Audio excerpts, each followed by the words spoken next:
According to the Holy Bible, Abraham entertained 3 angels. When they later visited the city of Sodom, they were believed to be normal earthmen. When the Israelites left Egypt, an angel appeared as a pillar of fire and guided them to the mountain of Horeb. The prophet Elias ascended to heaven in a fiery chariot.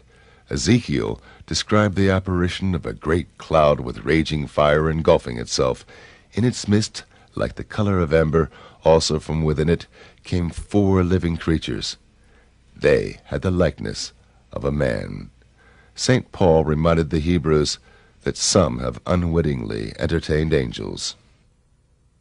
There is one instance which is echoed in the Bible, which is the story of Enoch being taken up to heaven to be with the gods. In the Bible, the statement is very brief about it. There's much more about it in the so-called books of Enoch, of which we have 2 versions that describe the voyage, actually 2 voyages. One time he came back to earth, another time he was taken to be with the divine beings. And this is really a version of a Sumerian tale, in this particular case of a person called Enme-Duran-Ki, which is a title given to him after the abduction or visitation, which means the master of the bond between heaven and earth. And it specifically says that, among other things, he was taught the secrets of mathematics, the secrets of the calendar, and the secrets of the movements of the planets. It is said about Imhotep, the inventor of the hieroglyphs and architect of the first pyramid of Egypt, that he was a student of the Watchers who came down to earth in their celestial boats. Further references to these cosmic messengers are offered in the Vedas, the sacred scriptures of ancient India, which belong to the oldest written records in the history of mankind. According to the Vedic literature, there are many different types of human-like beings living within the universe, and they're all descended from an original common ancestor. According to the Vedic writings, there has been communication between human beings and other types of human-like beings throughout the universe for thousands and thousands of years. This used to be, in fact, more common than it is now.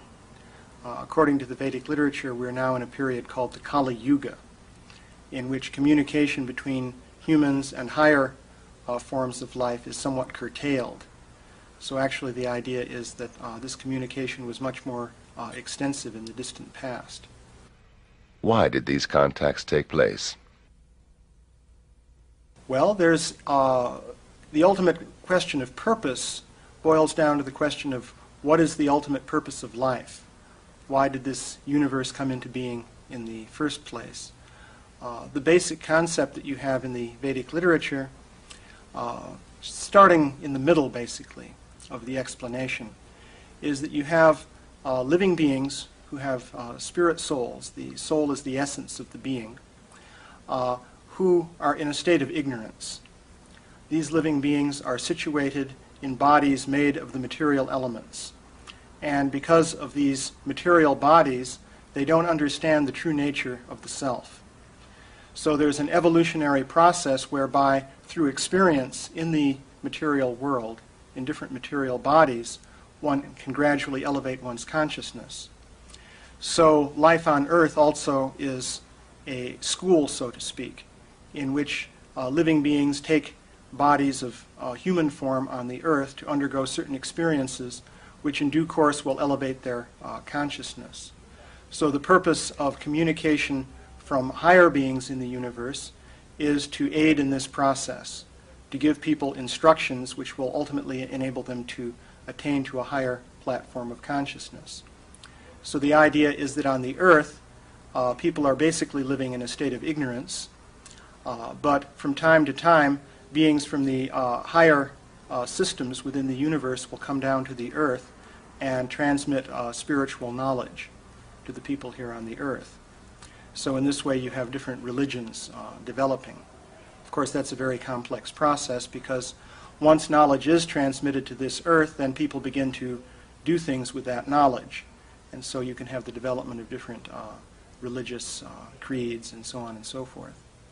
In 1952, Lord Desmond Leslie, a celebrated fighter pilot of World War II, nephew of Sir Winston Churchill and scion of the oldest Irish nobility, wrote the first book about these obvious parallels between modern-day UFO sightings and descriptions in those ancient Indo-Vedic writings.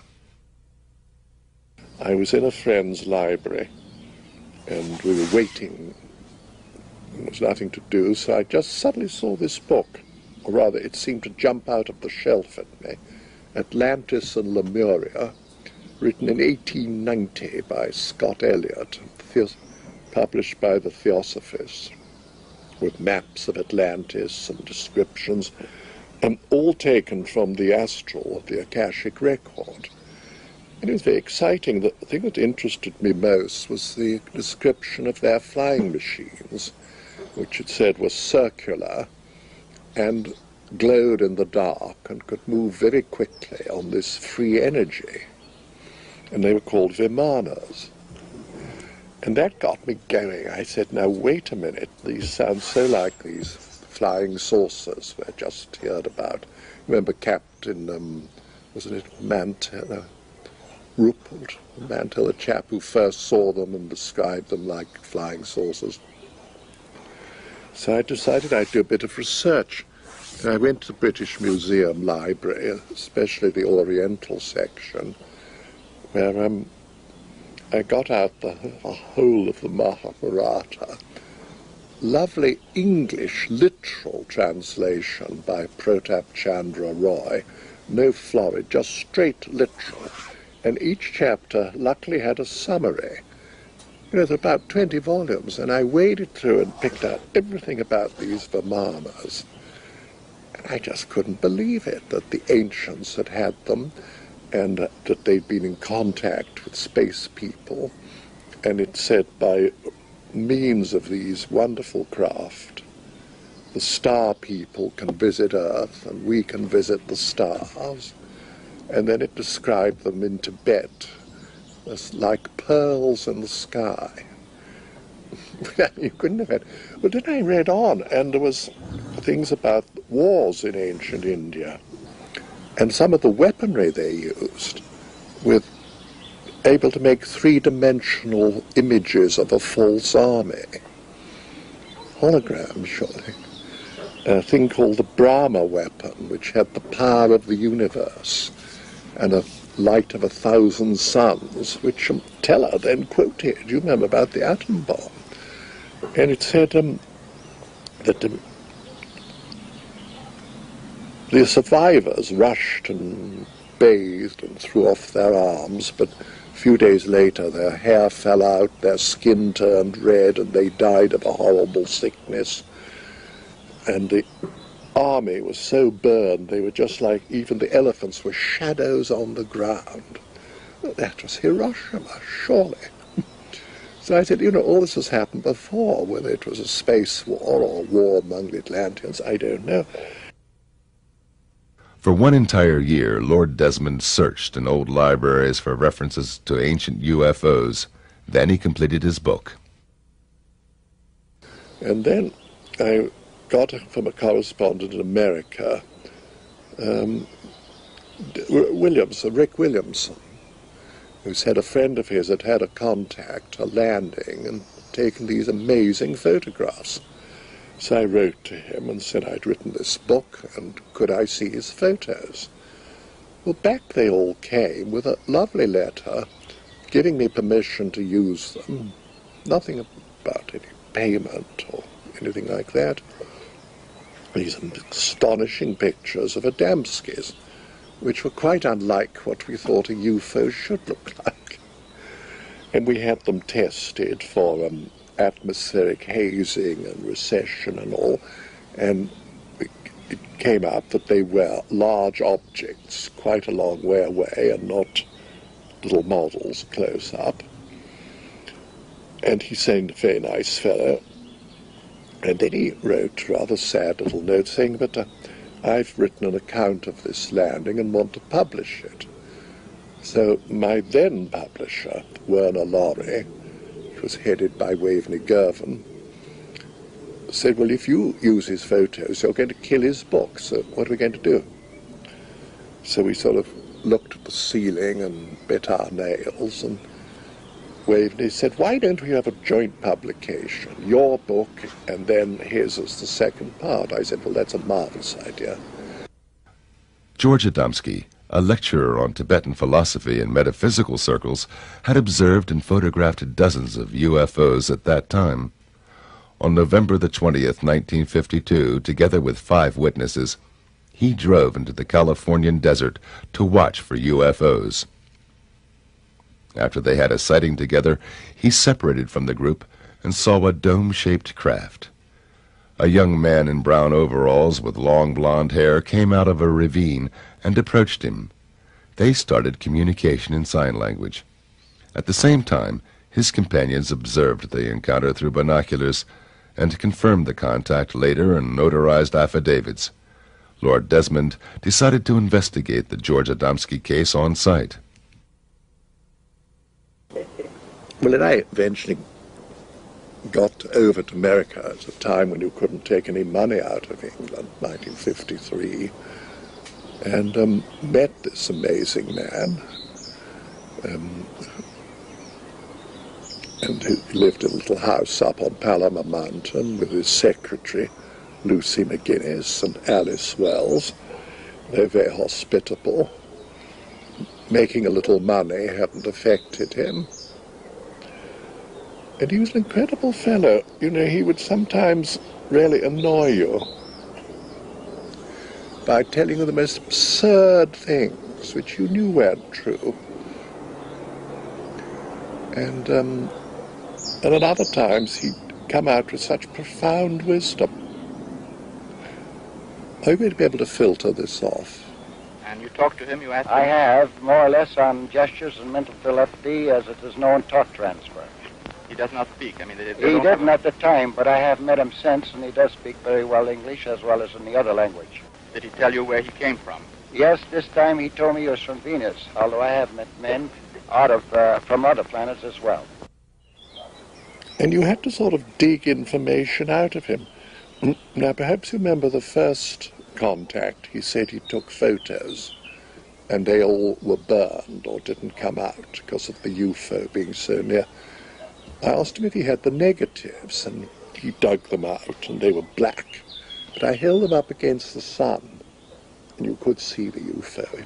It was there. But you know, it needed a lot of light to see it.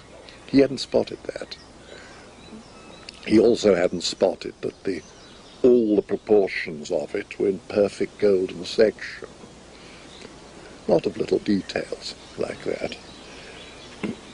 Now, I asked the 2 ladies, Lucy and Alice. They said yes, they'd seen him talking to the spaceman, and they'd seen this flash as the UFO took off. And they also earlier, as he described, saw the big mothership. And that was chased away by a lot of American planes. You know, it just took off and went off.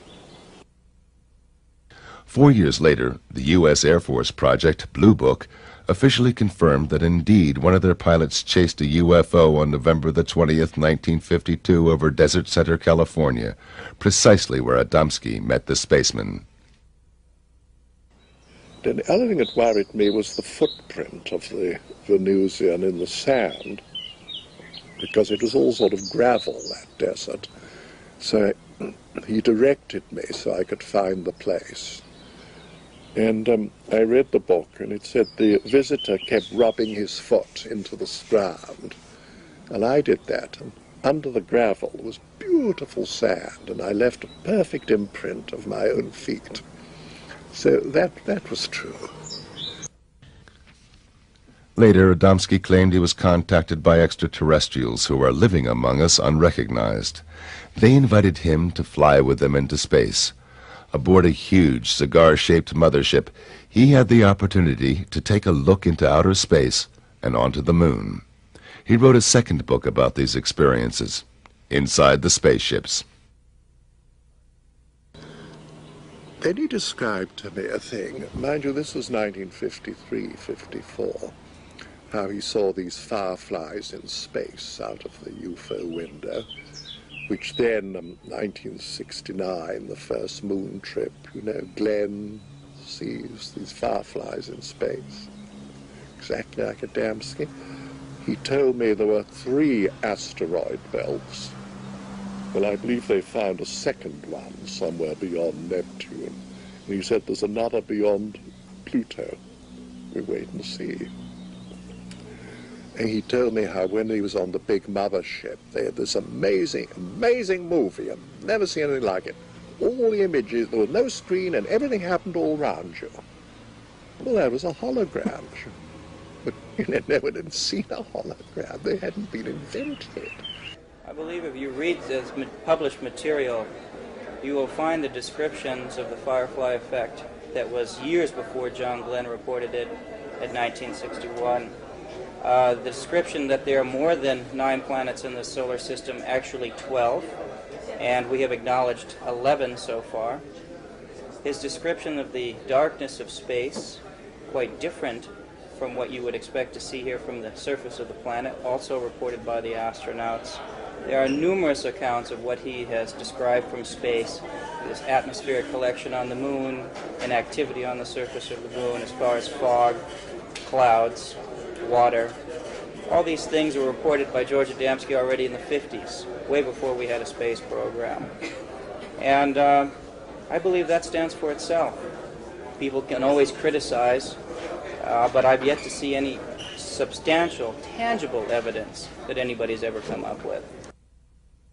Indeed, official NASA photographs show clouds and water on the moon, although these are impossible according to science. These photos were presented by the Danish NATO exchange officer, Major Hans C. Petersen, in a lecture in Washington, D.C. in 1995. Whether I like it or not, I have to say that science is not telling the truth. I have in my possession pictures from the moon which, one, show smoke or vapor or something else racing from a crater. Now, to have smoke racing from a crater, you need an atmosphere. Otherwise, smoke cannot race. So, moon has an atmosphere. Some advanced scientists today agree and say that the moon have an atmosphere 65% or 64% of Earth's atmosphere. Well, then it can also hold water.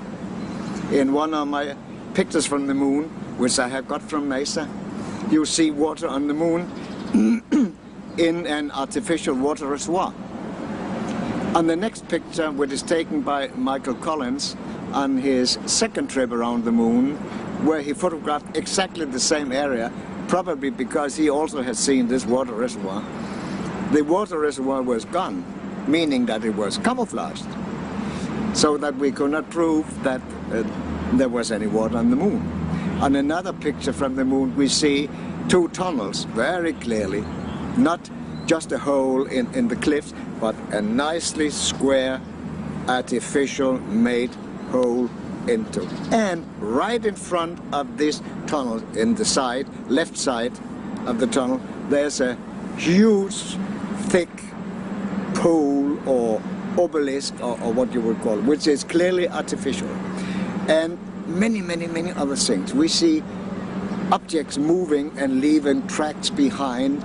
NASA call them stones rolling down the moon's surface, but if you look closer, investigate the picture closer, you can actually see on shadow and light that it is rolling up the moon's surface, and so on and so forth. So we know definitely that science is not telling the truth about our moon. So that the world today is actually living on one big lie about their own lives. Because the governments don't tell the truth. They know about the visiting space people. We have got a wrong story about our planets, about our moon. So our science is built on wrong teachings, and so on and so forth. But where do the space people come from? From Mars and Venus, Adamski claimed. Impossible according to science, but still, Introductory Space Sciences, a textbook of the United States Air Force Academy, claims it is possible that UFOs originate from, quote, the planets in our own solar system. It furthermore confirms that one of 4 observed groups of extraterrestrials, quote, appear to be essentially the same as Earthmen, and that contacts, quote, may have already taken place secretly. Do they have bases on our neighboring planets? We don't know. Lord Desmond Leslie has another explanation. Now, I told him at the time, I said, but surely your Venusians were etheric people and materialize because Venus is probably very hot. And he said, they were no goddamn spooks.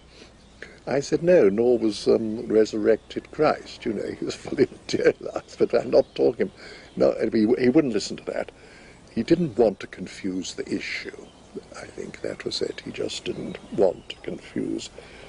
Because I'm also certain that some of his trips were taken astrally, which, as St. Paul says, is so real you can't tell the difference. St. Paul says, whether I was in the body or out of the body, I know not. I think the most important thing I learned from George Adamski is that we on Earth are not all that unique in the universe. The universe is populated with persons like ourselves, people at various stages of development. There are billions and billions of planets, around billions and billions of suns, billions and billions of galaxies. We don't know any end to the universe. But George Adamski told me that it is reasonable to believe that there are people like ourselves on other planets. Now, if we think the conditions are inimical to human life on other planets, as for instance Venus, what do we know about higher dimensionality? So George revealed to me that there are vibrations above the vibrations that we are familiar with, the vibrations which permit tangibility, the matter of touch. I would compare it, and he compared it, as to the vibrations in light. We have a spectrum, for instance, ultraviolet on one side, infrared on the other, where the vibrations which we are familiar with in the center. There's also a spectrum of tangibility in the atom itself, and this is true all over the universe. And while we're familiar only with the vibrations which make the tangibility we're familiar with possible on Earth, he was aware that there are other invisible tangibilities and that contact may be made. This ties in with the whole religious history of angels, for instance, from other places, of demonic creatures from other places. The universe is so much more complex than we had any idea of. He revealed to me this type of a universe. Adamski's books were published worldwide, and shortly afterwards he established a global network of friends on all continents. One of them was Major Hans Petersen of the Danish Air Force, who, after UFO observations on radar and conversations with American colleagues, became convinced that Earth is indeed visited by extraterrestrials. He organized a lecture for Adamski in Copenhagen and became convinced of the reality of his contacts. He was planning a world trip, and he asked me to organize the Europe part of it. And at that time he came to my country. Now, at the day of his arrival, my son, Lars, and I went to the local airport to meet him. And since I knew the airport well, we went to a point where we could overlook the whole airfield. And it was rather low weather. When the aircraft came out of the clouds, we saw that the flying saucer was just 20 or 30 meters behind it. And as soon as the aircraft was fully clear and ready to land, it went back up into the clouds. When I, 10 minutes later, met George, I said, there was a flying saucer following your aircraft for landing. He said, oh yes, the boys always follow me. And this he proved later on his trip through Europe. and we arranged a hotel for him in the outskirts at a small town which had a harbor. And we knew that nobody could disturb him because nobody would know that he would be staying there. When they came late afternoon or mid-afternoon and checked in, the receptionist said that there had been a young man calling for him. Everybody wondered, but George, he just smiled. Now he said, I would like to rest a little bit so you can come and pick me up again at 6 o'clock for this road trip. So they did. In this old-fashioned hotel, like in many other old-fashioned hotels, there were double doors to the rooms, one opening to the outside and one opening to the inside. So there's a space between the two doors. When the group came to pick up George, there was a ladder laying between the two doors. And on the front side you could read the word Adamski. So he opened the ladder, and inside was a message saying, Adamski, do not go to Finland this time. Trouble for you, and signed with 6 words. He phoned me and said, I don't feel well of going to Finland because I got this warning. And I persuaded him to wait because it could be somebody who trying to make some fun out of it. Next morning early he called me again and he said, I met a spaceman this morning, a man from Venus, and he handed me a small parcel which he asked me to develop to the Pope in Rome. So I will definitely not go to Finland, and I'll also not go to Germany. So please make arrangements. And I did. Meanwhile, our group in Copenhagen was a bit skeptical that a spaceman had been around in their environment. So they went to the harbor where there was an old fisherman who used to fish very early in the morning, and they found him and asked him if he had been fishing this morning, and he said yes, he had. And they asked him if anything special had happened, if he had talked to anybody, something like that. He said, no. Oh yes, he said, I talked to a funny American guy, but then there was a young man calling for him, so he left and I saw they were talking together. He came to London. He'd been to Rome lecturing, and he'd been on a European lecture tour where he met the Queen of Holland, and there was a frightful row and the students tried to disrupt it. And his lectures were run by Lou Zünstarg, the niece of Carl Jung, lovely lady, with Tim Good, you know, who's written a lot of very serious books. Well, after his Roman visit, he just stayed with us for a few days to relax, and I kept the press away, and we took our little boat out on the Thames, and while we were there, he brought out some money, and among it was what looked like a little gold coin. And he just casually said, that's a bit of gold no one's ever going to get off me. I said, why, it's very nice. He said, look at it. It was a little medal of Pope John, who at that time was dying, John the 23rd. And he said, I saw him in Rome. He gave me this. I said, George, please. Nobody sees the Pope. He's dying. Tell me you've bicycled round the rings of Saturn. I'll probably believe you. But I don't think you saw the Pope. He said, well, I did. And he gave me this. And I gave him a sealed packet from the space people. He sat up in bed, and I gave him this package. He said, oh, that's what I've been waiting and praying for. I said, what was in the package? He said, I don't know. The space people gave it to me. It was sealed. I wasn't going to ask questions. But he said, that man isn't going to die. He looks so fit and well. And then the next day, I think it was a Sunday, the news came, the Pope was dead.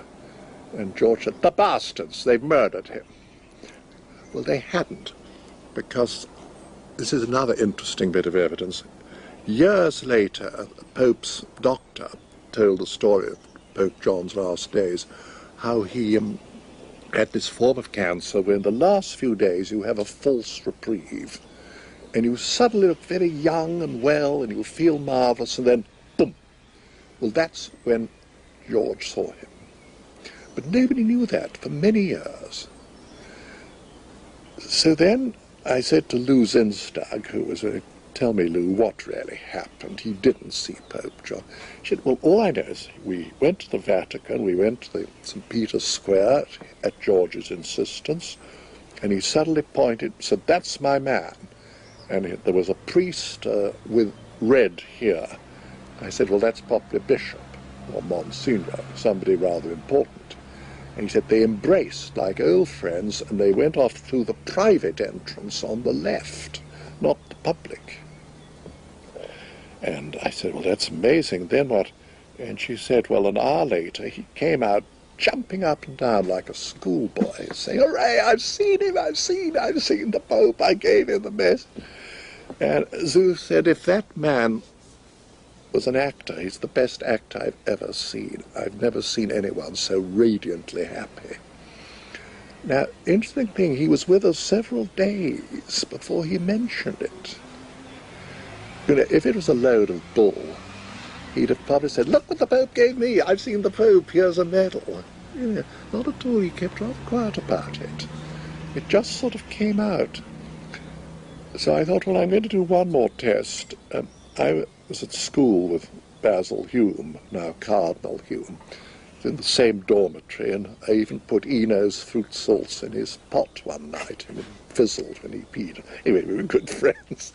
And I asked him, I said, listen, Basil, this little gold medal of Pope John the 23rd, where can you buy it? Can you? Oh, no, not at all. You can't buy those, only the Pope will give you those. I told him Adamski'd got one. He said, well, he must have done something very special to get one of those. And you know, Papa Pacelli, Pius XII, had a contact in the Vatican gardens.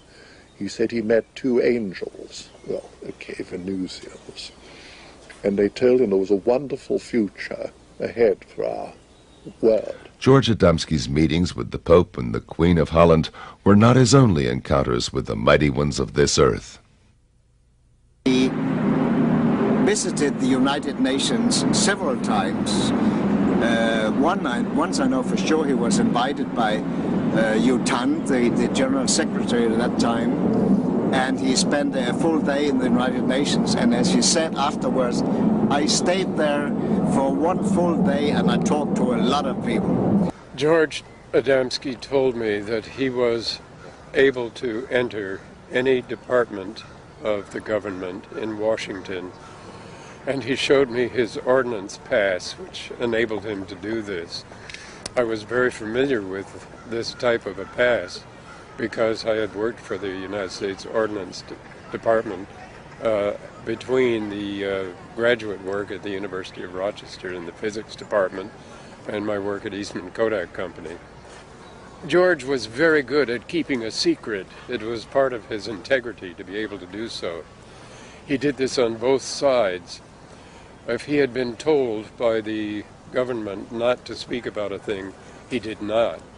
If he had been told by a spaceman not to speak about a thing, he did not. It was not easy. He said it this way, my heart is a graveyard of secrets.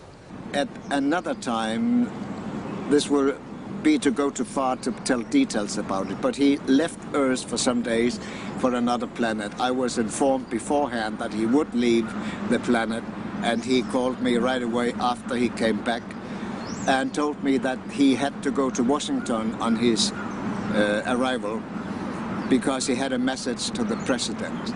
But he said, I cannot tell you what this message is, but if you follow the political situation on Earth, you will, for yourself, be able to see what the message contains. In 1 year, you will see the result. And 1 year later, we had the Cuban crisis. And if you put your hand on your heart and tell the truth, you will probably know and acknowledge that if President Kennedy had not solved the Cuba crisis just the way he did, we would have had the Third World War. For in the final analysis, our most basic common link is that we all inhabit this small planet. We all breathe the same air. We all cherish our children's futures. And we are all mortal.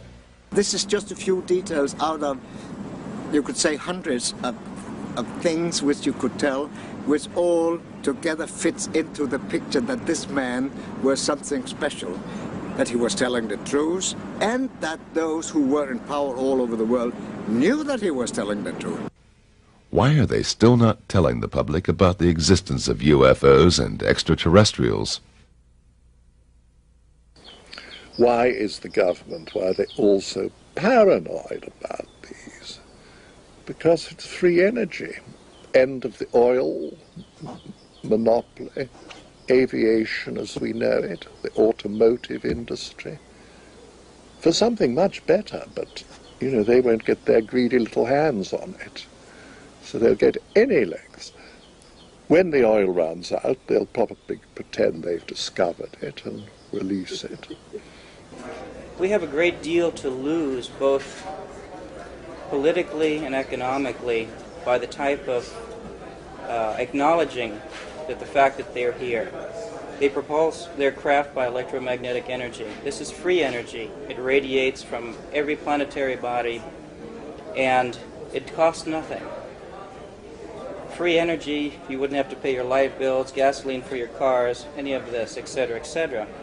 And we as a society, we as a world, function on the consumption of petroleum.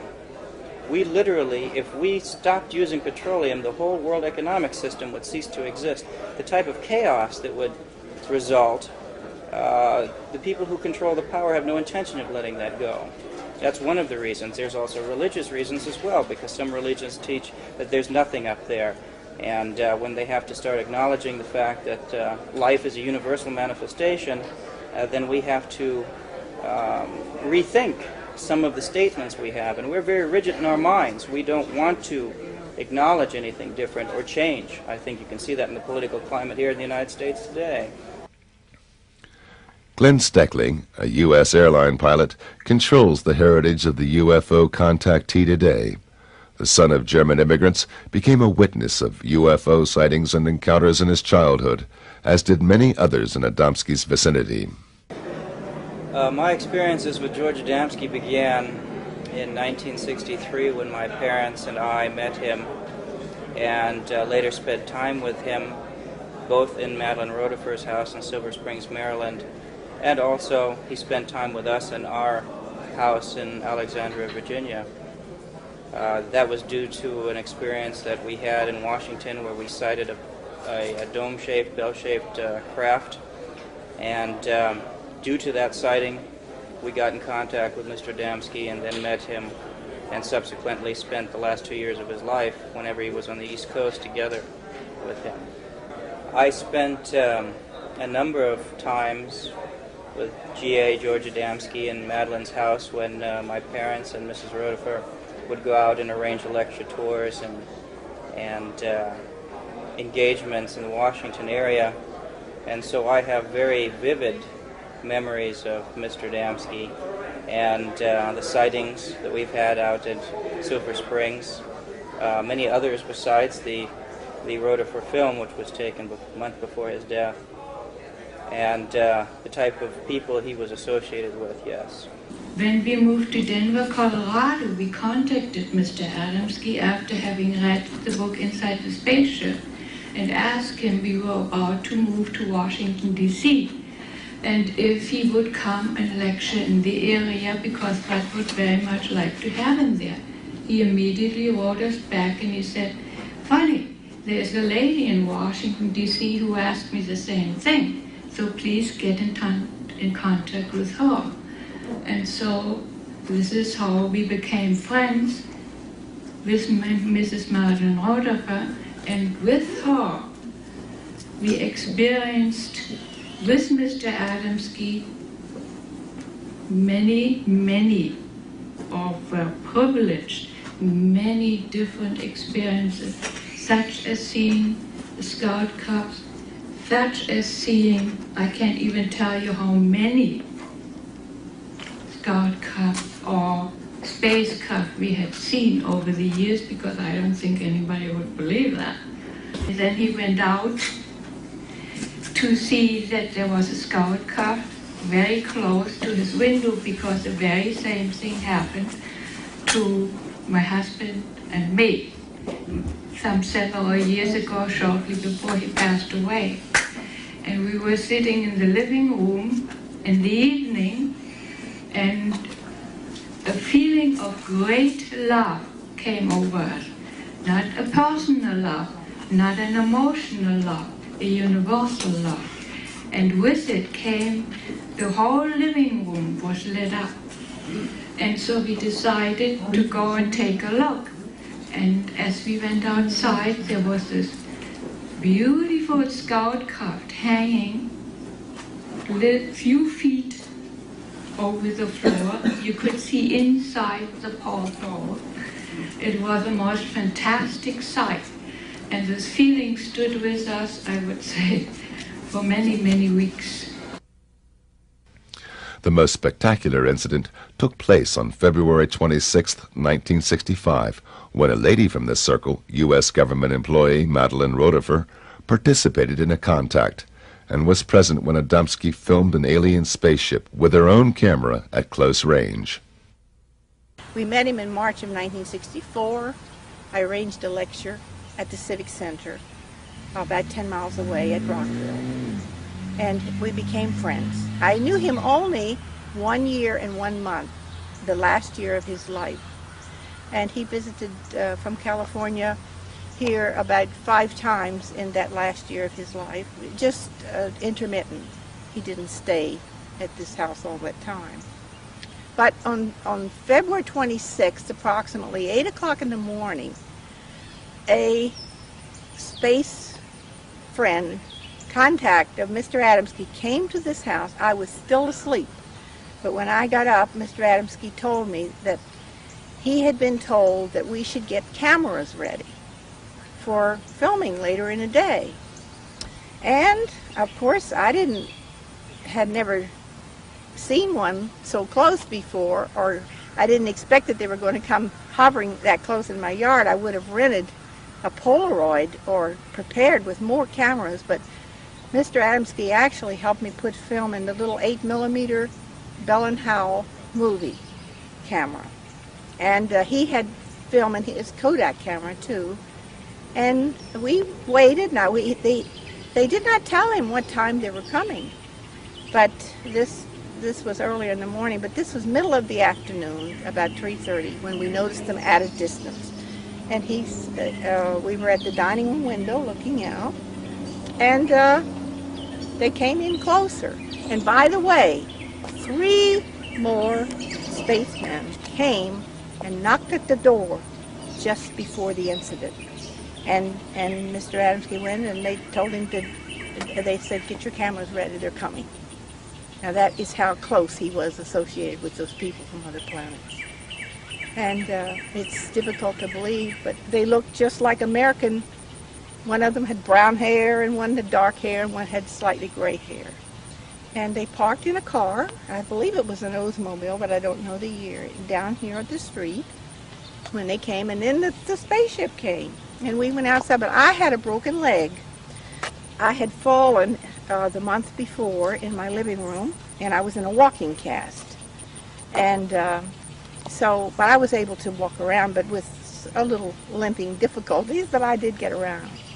And but when we came out on the porch up here and started to film, he told me to film, and he was going to film. I said, "George, I can't do this. I'm too wobbly." And I had not had the camera but 2 months. My husband had given it to me for Christmas just 2 months before.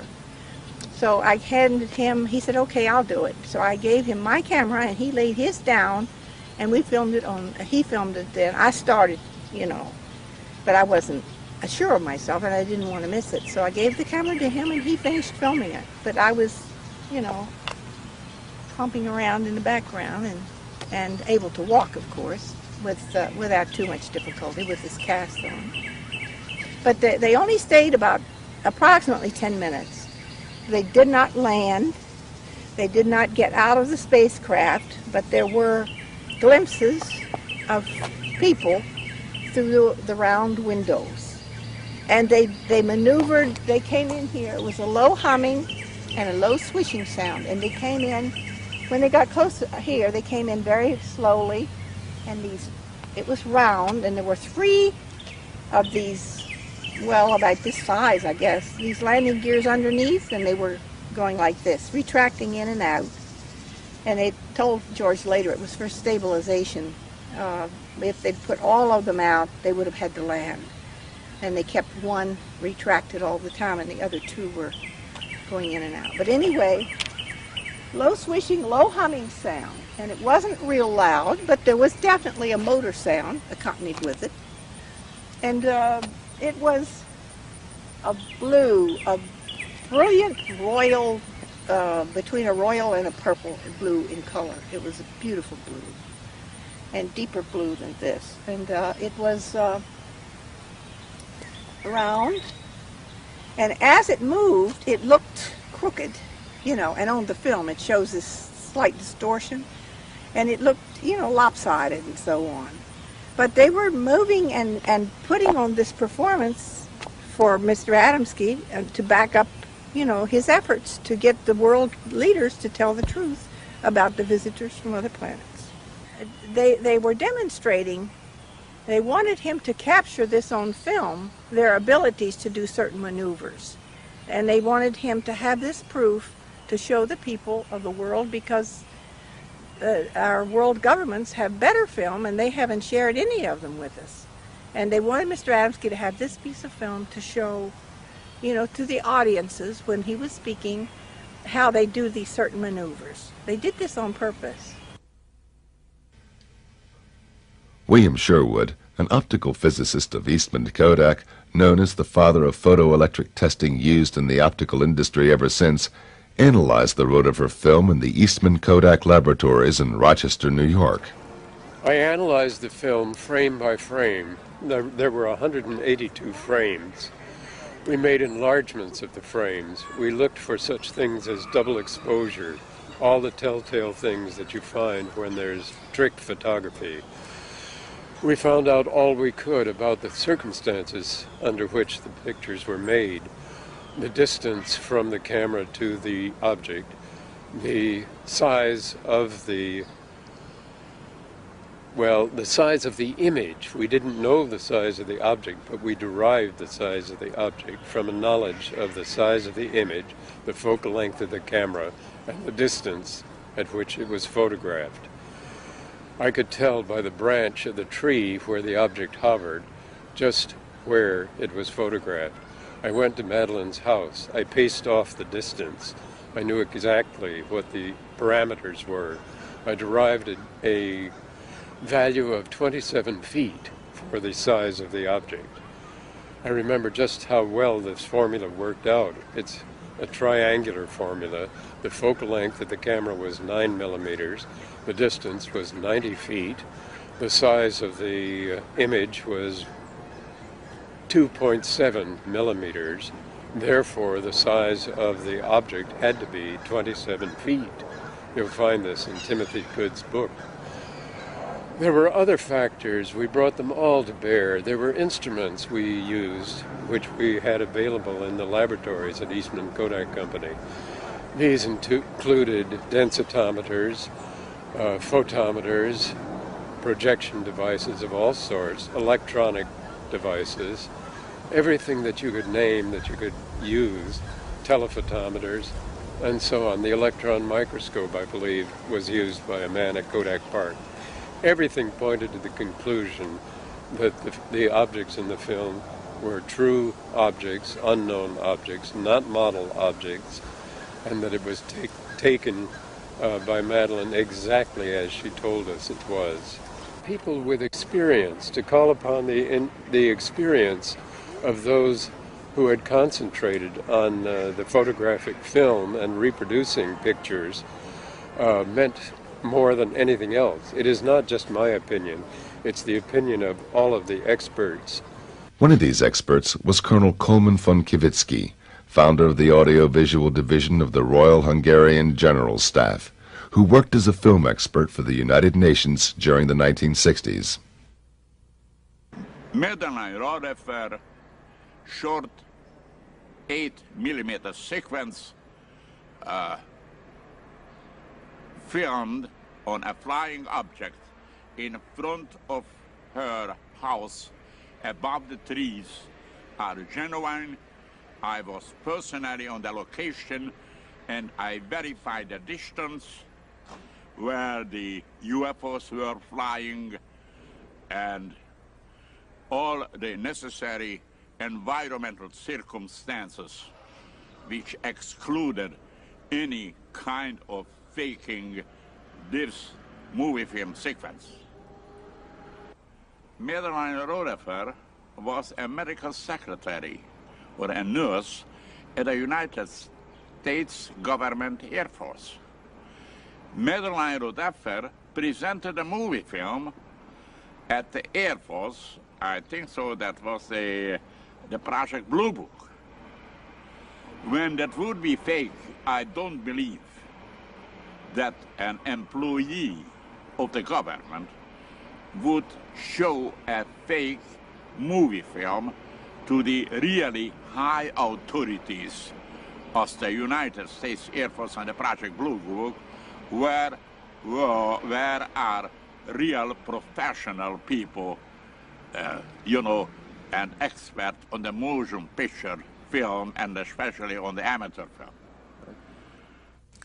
Bob Oechsler, a robotics engineer and former mission specialist of the NASA Goddard Space Flight Center in Greenbelt, Maryland, is also convinced of the Rodefer film's authenticity.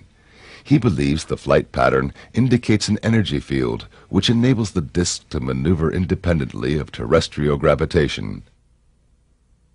The individual images as they came up clearly showed something that you could not see with the naked eye in looking at the film or even looking at the individual prints under close scrutiny, and that there was a haze, if you will, a very tight haze, almost like a fuzzy outline around the craft itself on the image. Now, this, of course, compared to the trees that are visible in the film, which were crystal clear and very well in focus. In other words, you have a very sharp contrast. You immediately might be concerned about the possibility of capabilities of double exposure, which is, of course, very difficult to do with film. However, in this particular case, we found it very, very intriguing that the craft itself had very, very sharp contrasting edges along where the porthole areas are and around the top of the cab. But especially in the bottom portion of the craft, we began to see that there was light emitting from the craft, but this was not a light such as a glow, like a reflection you'd get if somebody was projecting a light onto an object. This was rather interesting because it tended to suggest that there was some form of energy associated with the vehicle itself that was actually causing this sort of a red glow in the undercarriage area. But that, along with the glow that we were getting, the sort of a haze, a very, very distinct fine haze around and very, very close to the craft itself through the images, suggested that there was an actual radiation effect. Almost, I guess you could liken it to a mirage effect. People are fairly familiar with when you ride down the highway during the summer and you look across and you can see the heat rising, and it tends to distort images that were behind the mirage. Well, this is very similar to the effect that we saw on this object, suggesting several things. One, that you were actually looking at a three-dimensional object as something that was superimposed onto the film. That, again, suggested credibility with regard to the film. And secondly, it suggested that there was technology associated with it. This was not just, a trash can lid or something that was just casually thrown up in the air while filming was going on. So began to become much more encouraged with what I was seeing. And the more I began to look into the individual segments, the film itself, the motion, we began to see things that you might liken to a distortion. In other words, the craft itself physically changed shape. Now, not the whole craft, but it seemed that portions of the craft changed shape. Now, this was a product either of what you might call an optical illusion as a result of the technology associated with the craft, the method that it used to maintain its levitated state to violate gravity, or it was a mechanical apparatus associated with the craft itself. We noticed that the ball structure in the bottom of the craft, in concert with the receding of these individual structures, that the one portion of the craft had an indentation that would go in every time this one ball would go up, and then it would come back out into a round disc or circular area. So I think that these features all collectively, more than anything else, and even more than the testimony of Madeline Rutherford herself and the historical testimony of George Adamski prior to his death regarding this particular event, all tend to suggest that we are probably dealing with an authentic case, and I think it's time that perhaps some researchers of historical value would probably want to go back and take a much closer look at the George Adamski case in its entirety. There were many attempts to discredit him, all of which I feel have successfully failed. First of all, they tried to debunk his pictures and cannot do so successfully. They've claimed they were water coolers, and that was proven wrong. They tried to say they were models, that was proven wrong. They've been orthographically projected, biometrically, radiation tests. Now they start to go through computer testing. Adamski's photographs have gone through more tests in the last 50 years than any other photograph out there, and have stood the test of time. And I wonder if the rest of the pictures could sustain such the same test as his have. But why do you think... But why do they still question the reality of his experiences? Discrediting him and his message. Adamski stood for things which are not so popular in today's UFO movement. First of all, he did not believe in psychism or mysticism in this field.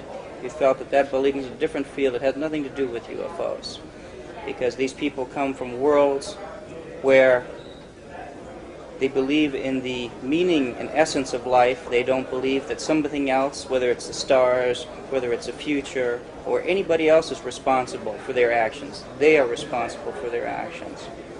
And so this type of information is what people tend to attack on Adamski. And he was not attacked by the officials as vehemently as he is by the rest of the people in the UFO field, because they feel threatened by the type of information he gave them. In September 1967, Steckling himself had a spectacular UFO sighting. In 1967, my father, mother, and I were on lecture tour in Germany, and we were traveling from Mannheim on the train, and we witnessed, along with the passengers on board this train, a armada of what we would call spacecraft or UFOs appearing and disappearing above the train, I'd say around 10,000 feet. And my father, with his 8mm camera, filmed the sequence of these craft, and as the film rolls, you can see the crafts appear and disappear in formation, and you can see the motion of the trees moving by as the train is in motion, so the craft are behind the trees, not in front of it. And it's quite an interesting piece of film. It was reported in the newspaper the next day, the German newspaper for that particular area. On our way back from Schifferstadt to Frankfurt, we were able to film a whole armada of spacecraft flying over, I would say, very close to the and very near to the Frankfurt airport. This film and all of Mr. Adamski's film we took as we returned to Washington, D.C., and my husband wrote letters to NASA, to the Pentagon, and offered them the chance to look upon the films which were available. We got invited to all of the organization, to the Pentagon. We got invited to NASA. And during the conversation that we held with NASA, we had 22 scientists present. And none of these scientists ridiculed what we had. In fact, they were not even interested in the Scoutcraft because they told us the size of it, how they fly, and with what they fly. These are some of the films George Adamski took by himself. He shot this one in Mexico. A cigar-shaped craft hovers over the street. Adamski took this film through the portal of a spaceship. It shows a white disk in Earth orbit.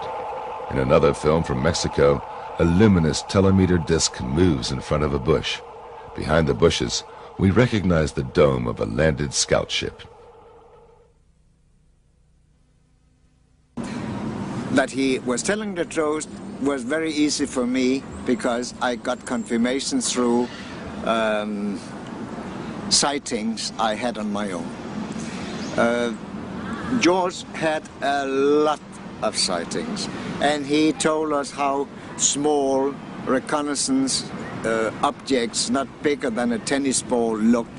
He told us that there were some even larger. He told us there was reconnaissance object with a crew, normally 3 normal-looking people and 2 robots. He told us there was big motherships who carried the flying saucers into the atmosphere before they released them. He told us about objects, underwater objects which could fly in space or dive. And he told us that they could dive into the water without any sign of disturbances on the water. Even if the water was completely still, it was diving just like on a trick film in a movie with behind the mirror or something like that. And over the years, I had many sightings where I saw these small reconnaissance objects. I saw the object with a crew. I saw a mothership, and I saw 2 landings and so on. And nothing of what I experienced was outside what George Adamski had told us. So to me, there was no problem. I had the proof that he was telling the truth. Adamski-type spaceships were observed and photographed all over the world. They have appeared over Japan and Mexico, South America and England, and in many other countries. In August of 1991, one witness was able to film a landed dome-shaped craft near Carp in Ontario, Canada. The small reconnaissance probes were photographed in Denmark and the U.S. from close range.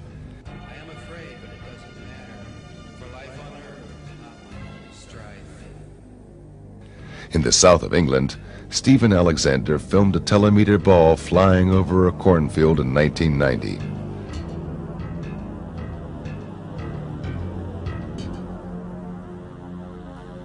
This spectacular footage was shot in June 1973 during one of the first flights of the Concorde.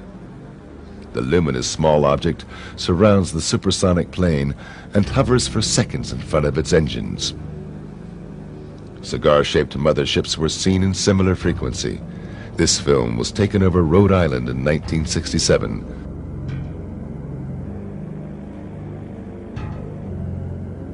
This photo was taken over Texas in the same year, or over Lake Onega in Russia in 1978.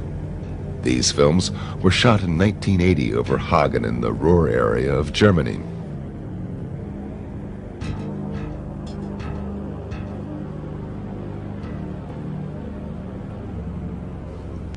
This official film with the Russian Space Agency was taken in June of 1992 by cosmonauts of the Mir space station.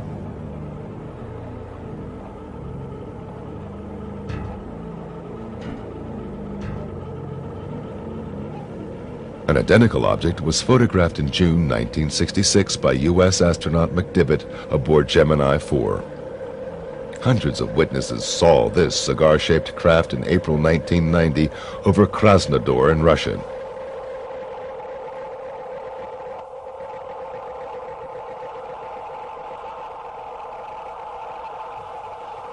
This film was taken in July 1995 in Mexico near the Popocatépetl volcano. And this cigar-shaped craft was filmed by Tim Edwards of Salinas, Colorado in September 1995. Experts who analyzed the footage came to the conclusion that the object is more than half a mile long. The mothership is surrounded by small, luminous craft. Another case from the year 1954 was even investigated by the British royal family. About 2 years after Adamski, a UFO like his landed up in the Lake District, the Cumberland, Lancashire, so up there on the side of Lake Coniston. And two small boys, Stephen Derbyshire and his cousin, took a little photograph, 2 photos of it. And in the second photo it was moving and it was distorted, just the way, you know, a golf club appears to be curved. They used to think it was bent. It wasn't. It's the movement of the film. And we compared them on orthographic projection to Adamski's, and they matched perfectly. So Prince Philip actually wanted to see them, and they were sent. I arranged it through the Queen's Secretary, Sir Boy Browning, who was a very nice man, and husband of Daphne du Maurier, who wrote Rebecca, and a great war hero. and they were taken, but the deal was no press, no inkling. And the press begged me. They even said, look, just nod and we'll give you £1,000. Well, I mean, today I suppose some arsehole would have sold the whole story, but you know, in those days a deal was a deal. So they met him and they told their story. Finally, Lord Desmond encountered a spaceman by himself when Adamski visited England.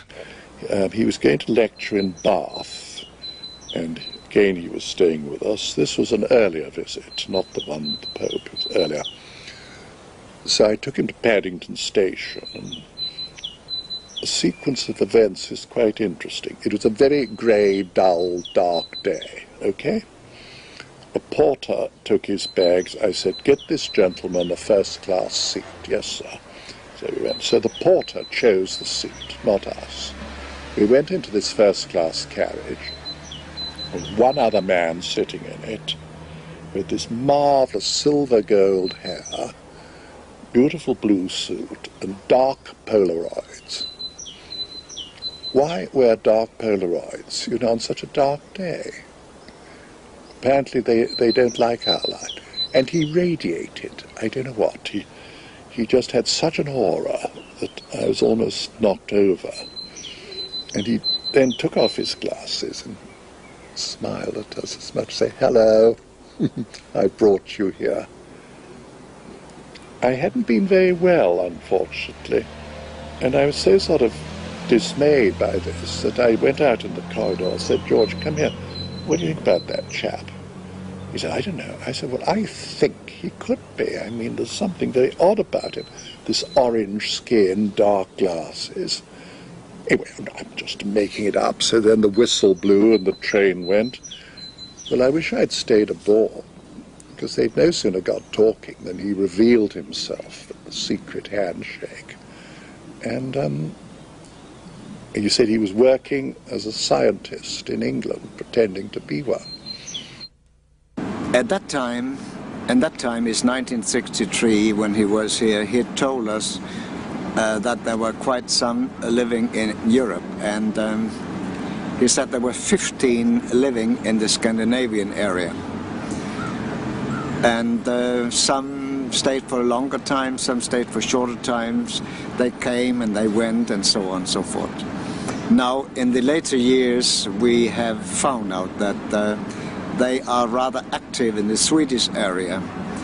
And 2 days ago, I had a lecture in a society inside the United Nations called SEAT. And a week before I left, the space people working in Sweden sent me a elementary message to give to the United Nations and to the world leaders via one of the contactees in Sweden. So they are around, they are active, but in many, many cases, people don't know that they are there because, as I said before, they look just like we do. They fit into our society, they even work in our society. They are interested in and concerned in our development as a race, as a society, and the type of behaviors that we display, what we are doing to our planet, the destruction of the only place we have right now. We're not unlike they can go to different places. They're very concerned with that, and they bring a message of peace and understanding, purpose of life. It has nothing to do with fear, it has nothing to do with manipulation of the mind, nor the taking over of the world and this planet. I can assure you they have societies and much better places to live. They certainly wouldn't need this place. They've been coming amongst us for thousands of years, and we as a civilization are not very receptive to peaceful ideas. We tend to be very aggressive, whether we burn people at the stakes, or whether we discredit them for their ideas, or blatantly shoot and execute people. I would be very hesitant. I would be very cautious coming to this world because we're not very stable. And so they have decided to walk amongst us more in a Peace Corps type of situation and then help individuals or individual bodies with the type of information they bring. On April the 23rd, 1965, George Adamski passed away after a heart attack. He was buried in the Arlington National Cemetery in Washington, D.C., close to the grave of President John F. Kennedy. But in the hearts of his friends and followers, he is unforgotten to this day. They are convinced he was not just an ordinary person, but a man with a mission. The last thing he showed me, before he left, and that was the last time I saw him, he pulled up his thing and showed me his navel. He didn't have one. He had a starburst incised in his belly, the depth of my finger, cut into the flesh, deep, deep, deep channels. I said, how the hell did you get that? He said, I don't know, I was born with it, I've always had it. I said, well, who are you, George? He said, well, I don't know, but you see, I cannot remember anything before I was 4 years old, when my parents, who were Polish immigrants, came to America.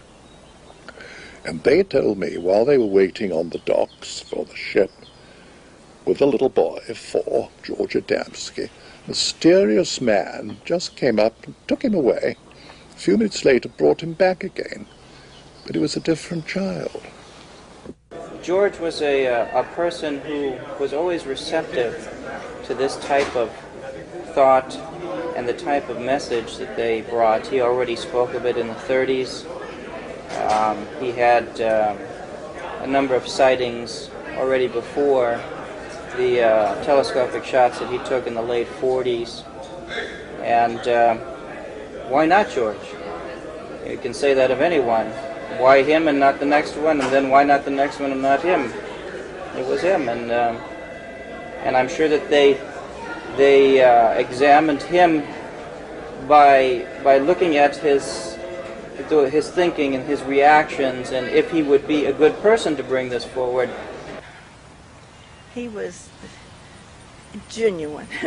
You could feel truth and genuine friendship. He was friendly, and he was not an actor of any kind, he just wasn't. He was sincere and honest, and you could feel the honesty and the warmth from him. And he was enthusiastic and very happy about this film, because this would help to silence some of the critics. And he was very happy about the film, and he definitely and he had a sense of humor. He definitely had a sense of humor. Otherwise, he wouldn't have been able to withstood all that barrage of questions from some people for hours and hours on end, and sometimes they got a little argumentative too. But he definitely said, no, no, none of this. He said, I'm telling you the facts, and I'm sharing them with you, and he says it's up to you to believe it or not, but he said it is important that the people of Earth know that these people are here, and they've been coming for hundreds and thousands of years, but now, because we're about to go into space, that's what they told him, and also that we're having difficulty with atmosphere here on Earth because of pollution that would continually get worse. And remember, this was 1965, and it has occurred too. We have many problems, as you all know, with thick and thicker pollution. George Adamski was not the only contactee. Shortly after he went public, others followed and claimed that they had similar experiences. Some of them were charlatans and cultists who spread messages of salvation and tried to deceive the gullible with cheap fake films or discredited the true contactees. But others had genuine experiences. The American rocket technician Daniel Fry claimed he witnessed a UFO landing near the White Sands Proving Grounds in New Mexico. He was invited aboard and received a message for mankind. The most significant experience that I had is probably the finding out of the major purpose for this invasion, so to speak, was to keep this planet alive, that we're approaching an area of controversy which could result in the displacement of all humanity, because we had learned how to do that without learning how to get along with each other. Later, Fry shot some films of unknown flying objects. Contactees and UFO enthusiasts met regularly at the giant rock in the Californian desert, at the site where contactee George von Tassel claimed to have met space people, and where he later built, allegedly under their instruction, the Integraton, a generator to reactivate human cells and to charge them with cosmic energy, as claimed by von Tassel.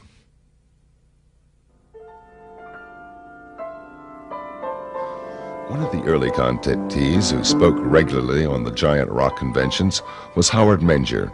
Menger presented what many UFO enthusiasts had long waited for: physical evidence and a message of deepness and beauty.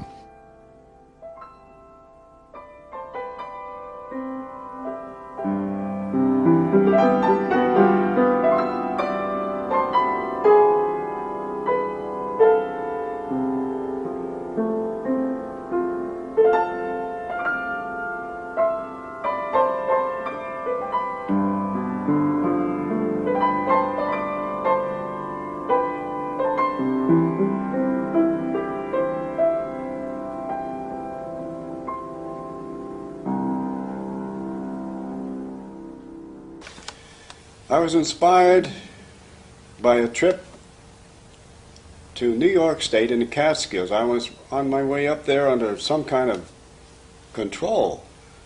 It seemed almost like the wheel was moving by itself. I know it sounds strange, but it's true. And I reached an old cabin in the woods, and inside there were what I considered to be aliens. They were not from this world, as far as I could see. They're very angelic people. And they had all kinds of instruments in the cabin, all types of electronic, like what we'd call pianos and organs. And on the wall, they had a 1-inch thick 2x2 television screen. And they could move it anywhere they wanted to. I think we're getting that nowadays. We're getting into that now, 35, 40 years later. But I went in there and they showed me the instruments, the musical instruments, and I expressed the wish that I wished I could play the piano. And they said, well, maybe we can help you. I don't know what they did, but I could sit down after that visit to the cabin, after meeting these wonderful people, and I could play anything by ear. I think it all began when I was very young, approximately 10 years old, in the early 30s, when I went up into the woods, as I often did, and saw a beautiful lady on a rock with a stream going by. And I was really surprised, because first I thought it was one of the farm people, because there were farms nearby. But this woman wasn't dressed in a farm outfit. She was dressed in beautiful, flowing gown. And she had long blonde hair and gold-colored eyes. And she seemed to be waiting for me, as though she knew I'd be there. And when she spoke in perfect English and a beautiful voice. And I was only 10 years old, but I want to tell you, this was quite an experience. She was like an angel, like talking to an angel. And she seemed to know all about me. And she mentioned some things that would happen in the near future. She departed almost like a vision, just disappeared. And I went back home. I didn't talk about it for weeks, not even to my brother, who often went up in the woods with me. We saw discs in the sky, my brother and I, during that period, that same period. And as time went on, some of the things that she had predicted were coming true. They continued from the girl on the rock right on up to the very significant ones in 1956, when the craft came in, these huge 40 to 50 foot craft, and they carried these beautiful angelic aliens. And of course, at first I wasn't ready for any of this. No cameras, no recording equipment, no witnesses. But after that, I prepared myself with cameras, witnesses. I had witnesses. I was taking a movie on one incident in 1956 in High Bridge, New Jersey, where a craft was coming in. It's in my new book, the High Bridge incident. The pictures are in there. And the craft is coming in, and I'm taking a colored movie, 8mm movie of this. I have several witnesses from the local area, and also a federal agent from the Bureau in Newark, New Jersey was standing right next to me. I was filming a craft coming in. The door opens when it landed, and two men got out. One went to the left, one went to the right, and then a beautiful lady got out. But she had a type of spacesuit on. And she walked toward me, and when she got about 25 or 30 feet from me, she didn't say a word. And she touched something shiny on her belt. And that shiny thing got bigger and bigger and bigger, and finally enveloped her whole body to where I could see her body as a light form. And then it disappeared. And I was really surprised. I yelled back at the craft. I said, "Where did she go? Where is she?" And they yelled back in perfect Oxford English, "She's here with us in the ship." So evidently their technology has taken them into some type of teleportation, which we haven't approached that yet. Our scientists have not approached that yet, that I know of. And so evidently they have mastered time, motion, and energy in some way. Shortly after that, the two men went in the craft, the door closed, and it silently rose and left the area. I only have parts of it and slides I made from the original. The Federal Bureau of Investigation, the Bureau out of Newark, New Jersey, took the original film. As you know, there is a definite government cover-up for three reasons: political, religious, and scientific, and for national security. Indeed, Menger had hundreds of eyewitnesses at that time. Psychiatrist Dr. Berthold Schwartz spoke with about 40 of them and became convinced that Menger's contacts were real experiences.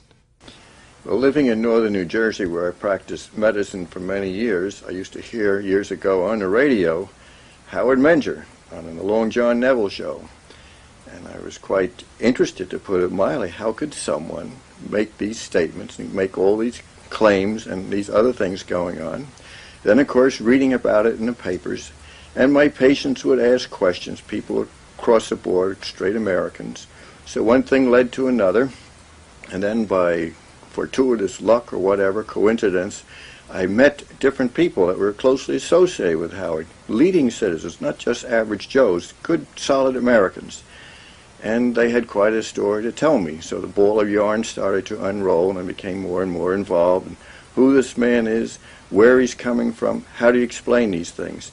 One man himself was quite a well-known inventor. He knew Howard's family. Another one was a leading reporter for the highest circulation paper in northern New Jersey, who happened to be a classmate of my roommate at Dartmouth College years ago. So I had a contact there. The fellow opened up. He did a whole series of stories, and he said, I don't know this thing, but Howard is truthful. He's telling it as it is. The story never changes. It's the same way. And in that town of Washington, New Jersey, I interviewed this high school principal. At that time, I interviewed a blind lady, but a very refined woman of some note locally. And she told me quite a story with another teacher, a physician. Oh, gosh, you name it. Another fellow lived in the south part where they have all the hunting, and he kept on the moon potatoes that Howard had, so-called, the specimen he picked up wherever he was, out in space, who knows. But these people swore by him. They told some extraordinary stories. What did those eyewitnesses see? What did they describe? Well, I remember once, of course, the craft or whatever they are, the lights in the sky and the landings in the field, the great sociological, psychosocial significance of thousands of people present. And again, through synchronicity or luck, I had this patient whose father happened to be in the state police of New Jersey, so they wouldn't, as a physician, they're usually most courteous to me, occupationally perhaps. I went in and they opened the door and they said, we cannot explain this, we do not understand it, but yes, this is on the level, these strange things happen. And matter of fact, you couldn't shut them up, they had to go on and on. So, quite a story.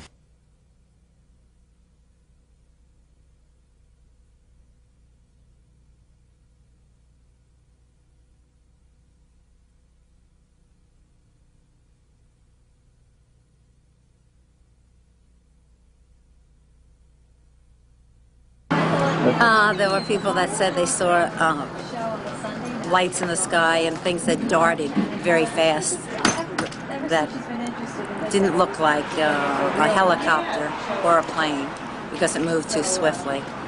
And I remember we all came down to look at the field where the flying saucer had landed, where he said it had landed. And it was round, like burnt mark on the ground where the grass had all been singed.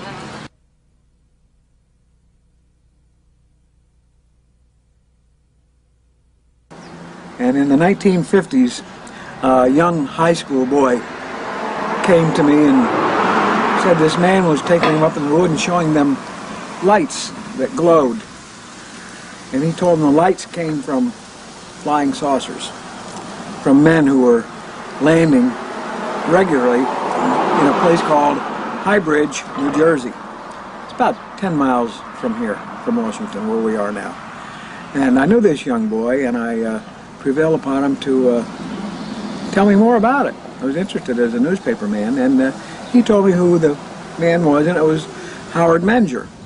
At that time, Howard Menger was a sign painter in a sign painting shop just about 2 blocks from this house, up around the corner. And I knew Howard, knew his wife, knew his children, knew his family, and as a reporter, I thought, I have to find out more about this.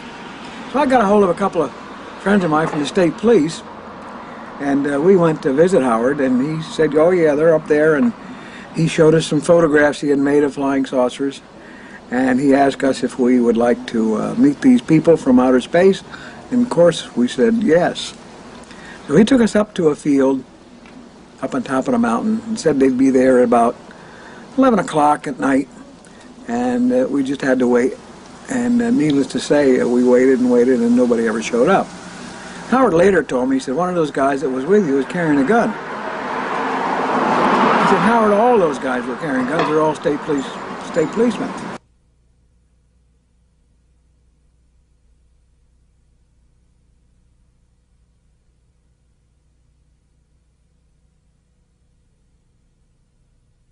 one evening, he advised me that there would be a sighting he believed, so I took a girl I was dating at the time, whose name was Dorothy, and a friend who worked for my father. His name was Richard Barry, and he was repairing televisions for my father. He was a student, I think, of Princeton at the time. I couldn't drive. I didn't have a license at the time. So Richard drove Dorothy and myself down there, and we met at Howard's house, sat in his kitchen, had cocoa, as I recall, and he said, let's go up into the woods and we'll see if... He said, I think the ships are here. So we did.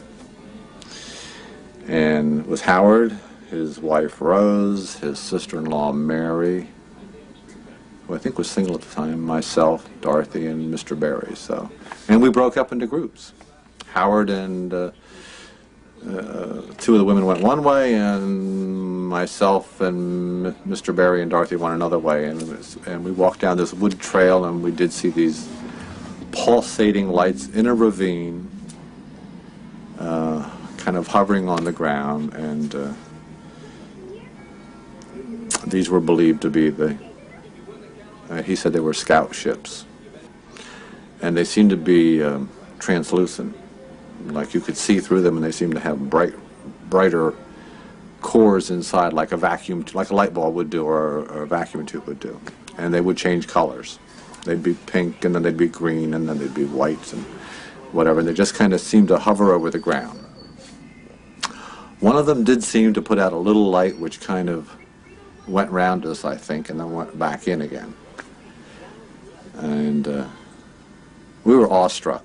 There's no doubt about that. Remember, I'm 16 years old and never saw anything like this in my life, and quite believed everything that we saw was, in fact, out of this world. So we went back down to his house, and he said, I think one of the alien people trust this group, and they're going to make themselves visible. So we went out and stood in his backyard, and in a lawn area, and it goes up to a hillside. It was in meadows, and within a short period of time, Howard says, look, here comes one now. And there was this kind of ghosty apparition of a human figure which kind of floated across the meadow. I remember he kind of went over a fence, kind of just floated over a barbed wire fence, and came near to us, but not that near that you could distinguish any features. I'm talking maybe several hundred feet. And then he faded away back into the woodland. And that was it. And we went back to the house, and we were just like, whoa. Greatest thing that ever was.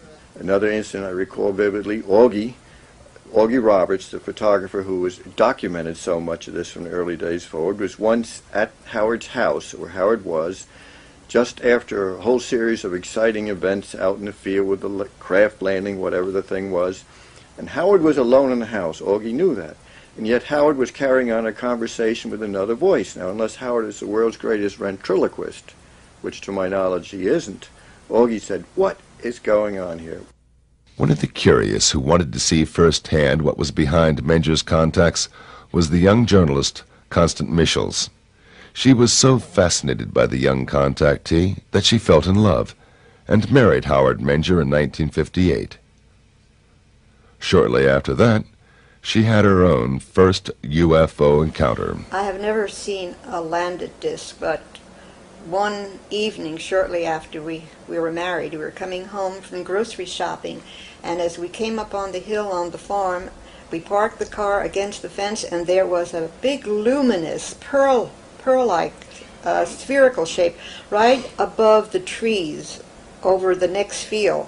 And Howard stopped. He said, look. And I said, oh, wait, I've got to get my camera. And by the time I got to the station wagon, turn around and get the camera, it was gone. That was one of the times. When we were on our honeymoon in Las Vegas, we saw the same pearl-like iridescent globular disc. And one more time, which this really gets me, but it was it was on our farm, and we were there. Our attorney was with us, and we had heard that some people at White House, they were having a game, and they had seen discs flying over the stadium. So we went out to in the field and looked upward, and sure enough, there was a fleet of discs flying overhead. And our attorney turned to me and said, "Connie, this is for you." And one of the discs dipped, just like that. And that was that day, or that week, I became cognizant of the fact that I was pregnant. I was with child, our first child. Howard Menger is a truthful person who's had some extraordinary experiences, and as I think he says himself, he cannot explain them, he doesn't understand them. My impression of Howard Menger was that he was a man who most people would like. He was quiet, he was calm, he appeared to be a very thoughtful man. He would seldom give out with a fast answer. He would consider his words and his answers to every question you would ask him. He was a kind man. He was a kind of a person that you'd like to have as a neighbor. He minded his own business. He was on the quiet side. And that's why I think that he commands so much respect, because people don't expect to have a guy talking about flying saucers who looks and talks like Howard Menger. He's a father figure. As a psychiatrist, I certainly would say that Howard appears in every way to myself to be a healthy, good citizen, of sound mind and body, as most of these people are. We've done formal studies on this long ago. It was just logical to assume that there are non-terrestrials throughout our cosmos.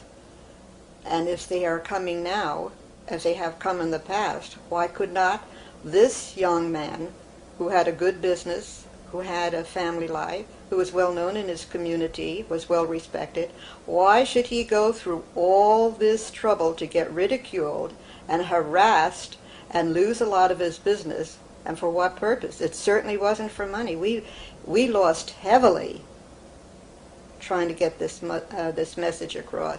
He eventually lost his first home, and when we were married, we lost our farm home, and we had to just pull up stakes and start all over again, no home at all, and work very hard.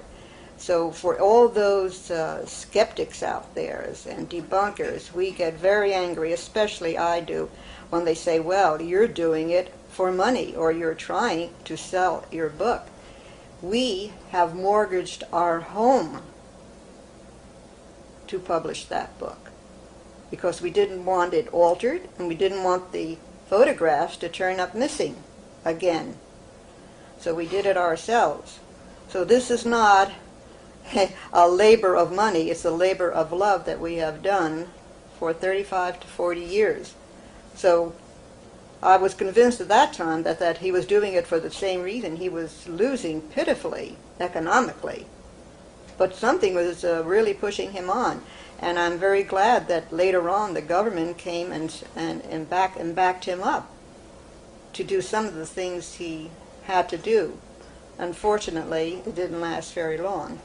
Menger's most fascinating adventure with the space people was his trip to the moon in August 1956. Well, I remember getting in a craft in the same location. We called it Location 1 in Hybridge, New Jersey. They invited me in the craft. And they didn't tell me right away where we were going, but I found myself in outer space with a Polaroid camera, and there were about 8 or 9 people in there with me, aliens, and a man, a friend of mine from Hybridge, New Jersey, who I still don't mention his name because he doesn't want to mention it, but he was in the craft with me. Went to school with him. We were up, we could see through the portholes the Earth getting smaller and smaller and smaller. It looked like a blue tennis ball with white clouds over it. Finally, we could see the moon approaching and getting larger and larger through the portholes, and I took pictures of the moon on the other side of the moon, where there's a line between the light and the dark, and there was like a small city there. And our government knows all of this. They know it all, but they're keeping it from the public. Time is very difficult when you're flying in these aircraft. For instance, there's something I did notice on the moon trip. I thought it took 10 days. But when I come back, I didn't have to shave. So that's less than 8 hours. So there's something here in their technology about time. They're time travelers. As far as I know, their technology is so advanced we may never even have left the planet in a craft. We might have gotten in a craft, and through their technology contacted the moon section and put it on a screen, and I thought, who knows? They're so far ahead of us that I really don't know. Any time that he came back from what he called a contact, he seemed to be very elated, very happy and elated, and just bursting with happiness or goodwill. It seemed to affect him that way. The early phase of his contacts with the extraterrestrial visitors inspired Menger to develop theories about electromagnetism and gravitation, and to experiment with exotic UFO propulsions on this base. So what happens in my theory is that the electromagnetic field surrounds the disk, cuts off the cosmic particles coming in, so that gravity, which is a push, my theory, is no longer a push in this area, because it rises. Allowing it to rise, it cancels out the push that I call gravity. That's my own explanation. Now, whether it's true or not, you know what? I don't really know. But on that theory, I did get a craft off the ground. 1951 was when things really happened, because I built an anti-gravitic electrodynamic propulsion 4-foot radio-controlled craft, which looked like a flying saucer, and I flew it quite a bit around Hybrids, New Jersey, and one time in the afternoon it got away. My controls, I lost control of it, the radio control, and it went up about 500 feet and then went west, and I was pushing buttons like mad, and it just didn't respond. It got away.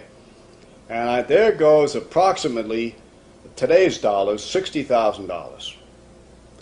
Now, in those days, money, a dollar was a dollar.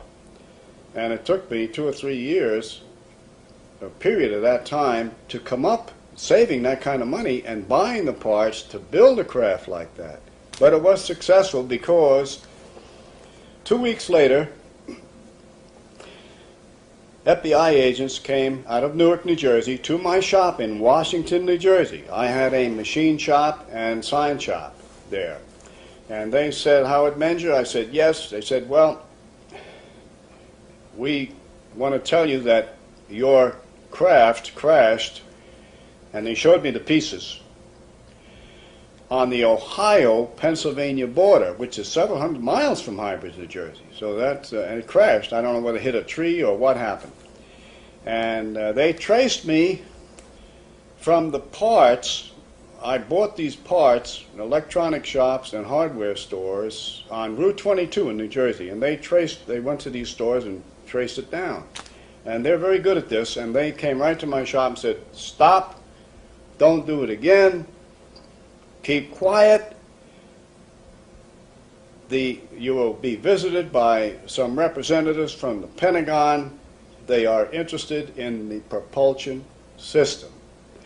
So, by the time in the late 50s, they kept coming back and this and that. Now, I didn't put a lot in the book about this because they said not to. But in the 60s, they didn't have a contract, as you spoke of, but they did sponsor me to go to Colorado Springs and actually build, in cooperation with 80 other scientists, engineers, and all types of men who knew what they were doing, build a between 40, 50-foot craft and it flew successfully. And we were shushed up, none of us could talk, and it was a wonderful experience, all paid for by the government. I have a picture of a Mercedes-Benz that the government paid for me to travel back and forth, Colorado Springs and High Bridge, New Jersey. The deal with the government had its price. Menger had to leave the UFO movement completely. Yes, they did silence me. I silenced voluntarily because of national security, which was their biggest reason. And being a patriotic citizen and a veteran of the United States Army intelligence back in World War II, yes, I did keep quiet for security reasons. Because in those days, the Soviet Union was at odds with us. They were our enemies. And they didn't want this technology or any of this out for fear that it would get in the wrong hands and used against us. For a time there, we had to give it up entirely, any contacts with UFOs and Howard was gone so much of the time. He was involved with the government, which it's very difficult for the family. I want to tell you, when you're dealing in intelligence work, it's very difficult for wife and family because your husband can't tell you exactly what he's doing or where he's going or when and if he's coming back. And that's all left up to conjecture, and it gets to be very uncomfortable at times. And however, that was resolved eventually, and Howard decided to give it all up and just devote his time to me and to the children and to his work until such times it would be more appropriate for us to talk about his experiences and our experiences together. But his life, his thinking, still was overshadowed by his experiences with the space people. They even influenced the life of his children, Heidi and Eric. Deeply. Yeah, the philosophy was probably the best thing they gave me anyway. I think it's given me a good open-mindedness and a good stable foundation. That's probably the best thing, if anything, that they gave us. It gave me the niche to my music because I'm a musician and I went through all types of music from Baroque, opera, jazz, modern music, and the only way I really found the way I wanted to go was through the faith that I have in it. It was really from the core of our family that I got that faith. You're dealing with a human being who's had an extraordinary experience and is bursting with knowledge and wants to tell all that he knows, but sometimes cannot. And it leaks out over the years, and persistent questioning, and going over the events very carefully, trying to remember what I call parables that the non-terrestrials told him, trying to figure it out ourselves, what they meant, what the knowledge was, and realizing that it was we who had to do the searching and find out what it all meant, that we were not going to be given a textbook for aliens. We had to figure it out ourselves.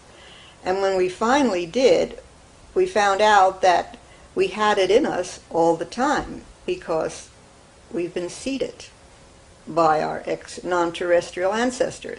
So it was there. It just had to be probed, which means that we didn't lead an average, normal, everyday life. Although we did this to maintain family, our minds were always probing and always interested in reaching into that exciting field of non-terrestrials and what it really meant to us as humankind, because there's more to us than one can ever imagine.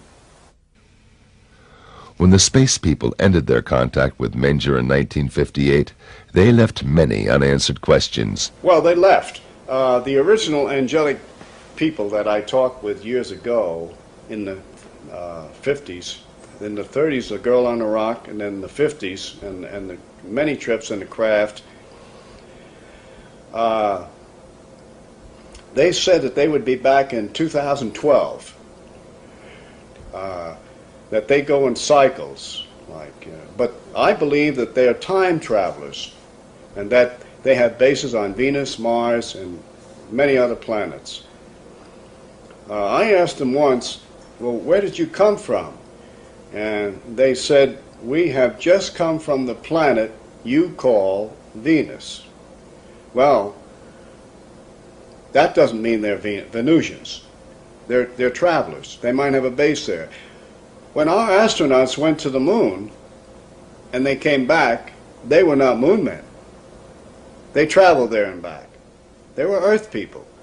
So who is to say where they come from? The one thing I'm sure is, almost sure, they don't come from this planet. And they're way ahead of us in political, scientific, and religious understanding. I asked them, why are you here? Well, are you here to heal people or solve all our problems and blah, blah, all this? He said, no, it is against our universal laws to interfere in any civilization which we descend upon. Your record, your history shows that your advanced civilizations have advanced on lower civilizations and have destroyed them. They've been here thousands of years ago when there was oceans where there is now land, and where there was then land, there are now oceans. And when they come back, the civilizations have gone down, disappeared, like Atlantis and some of the others. They come back to check on us. They are our ancestors. They helped us to rise up from Homo sapiens to where we are now, to a thinking human being who can make tools and who invent technological things to help humans live a better life. They said that they have laid down laws thousands of years ago that most of them are in our scriptures today.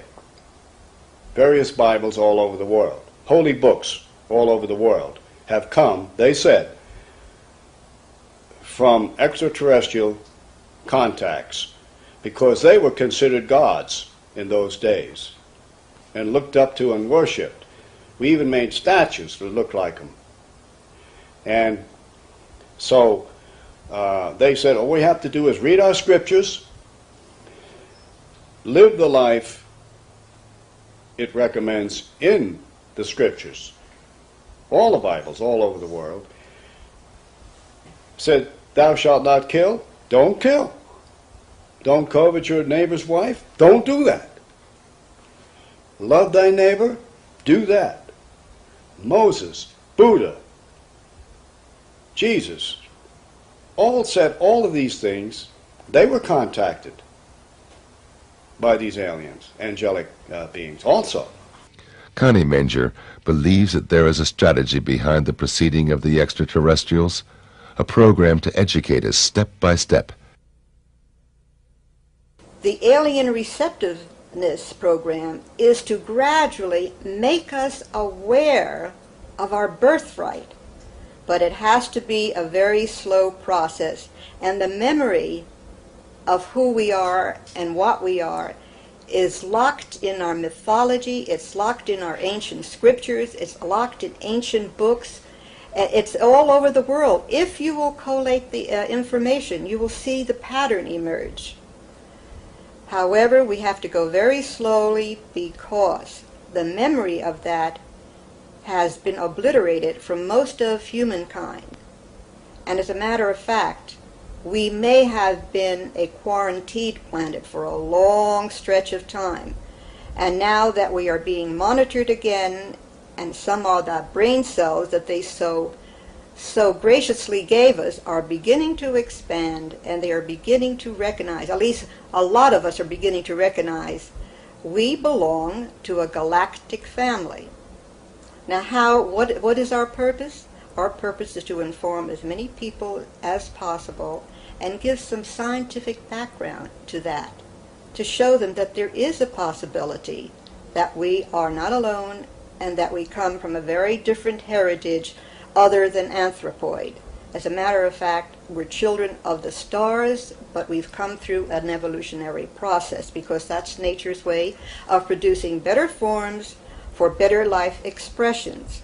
They leak information out either by direct isolated contact cases and or holographic means to get the message out slowly so that the mind has a chance to adjust. There is a mental adjustment that needs to be done, and that needs to be done first on a slow scale, and then as it accelerates it will become worldwide. And that's where the consciousness upliftment comes in, that if once they know that there is others out there, and they're very much like us, and that's why they're sending those entities that look most like us, and are probably very close to us biologically, as I said before, because they're our family. And there is another reason. It must be done slow, on a slow process, because a higher culture will always destroy the lower structure. We have infrastructure in our industries, in our governments, in our religions, that would fight so fiercely against this thought or against others coming in, because after all, the vested interests have control of this planet and control of the countries and control of the wealth. They don't want to have to deal with this on a hostile level. It has to be done slowly, and it has to be changing the mental set first. It's one reason they're here is for a spiritual reason, to develop us more on a spiritual level. Technology is advancing quicker and going further ahead than our spirituality, and that's very dangerous. Personally, I feel that we have to have a greater reverence for life, all life, greater respect for our planet, greater expression of intelligence between each other, and greater care and responsibility for everything that we do. We have to take responsibility and take charge for what is happening today, because that is the only way we can change it. And once we do these things, we become, I wouldn't like to use the word worthy, we become more receptive to contacts with other people.